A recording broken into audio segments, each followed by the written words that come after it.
भारत में सोना खरीदने और उसे घर में रखने का विशेष महत्व है। चाहे शादी हो, त्योहार हो या अन्य कोई खुशी का मौका, सोने के आभूषण खरीदना एक परंपरा बन चुका है। लोग सोने को निवेश के रूप में भी देखते हैं क्योंकि इसकी कीमत समय के साथ बढ़ती है। लेकिन क्या आप जानते हैं कि घर में सोना रखने की भी एक सीमा तय की गई है? आयकर विभाग ने इसके लिए कुछ नियम बनाए हैं। शादीशुदा और अविवाहित महिलाओं के लिए सोने की लिमिट आयकर विभाग के अनुसार महिलाओं को अपने पास एक निश्चित मात्रा में सोना रखने की अनुमति है। ये शादीशुदा महिलाएं 500 ग्राम तक सोना रख सकती हैं। अविवाहित महिलाएं 250 ग्राम तक सोना रखने की इजाजत है।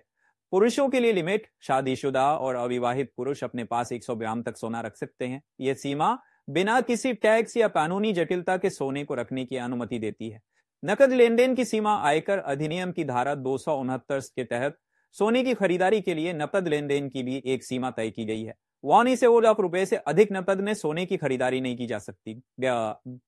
यदि आप इस सीमा का उल्लंघन करते हैं तो आयकर अधिनियम की धारा 271 के तहत नकद लेन देन राशि के बराबर जुर्माना लगाया जा सकता है।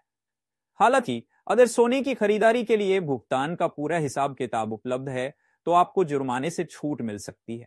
घोषित आय से खरीदे गए सोने पर टैक्स नहीं। यदि आपने सोने की खरीदारी अपनी घोषित आय या करमुक्त आय से की है तो इस पर कोई टैक्स नहीं देना होगा। विरासत में मिला सोना, विरासत में प्राप्त सोने पर भी कोई टैक्स नहीं लगता। यह सोने की बिक्री पर टैक्स। अगर आप विरासत में मिले या खरीदे गए सोने को 3 साल तक रखने के बाद बेचते हैं तो आपको उस पर 20% तक टैक्स देना पड़ सकता है।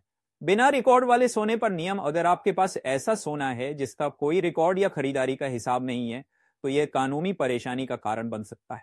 इसीलिए सोने की खरीदारी हमेशा बिल और प्रमाण के साथ करनी चाहिए। सोने पर टैक्स के अन्य प्रावधान, अगर आप सोने को भाव बढ़ने पर बेचते हैं तो उस पर long term capital gain tax लागू हो सकता है। यह टैक्स 3 साल या उससे अधिक समय तक रखे गए सोने पर लागू होता है। सोना खरीदना और उसे घर में रखना भारतीय परंपरा का हिस्सा है, लेकिन इसके लिए आयकर विभाग के नियमों का पालन करना जरूरी है।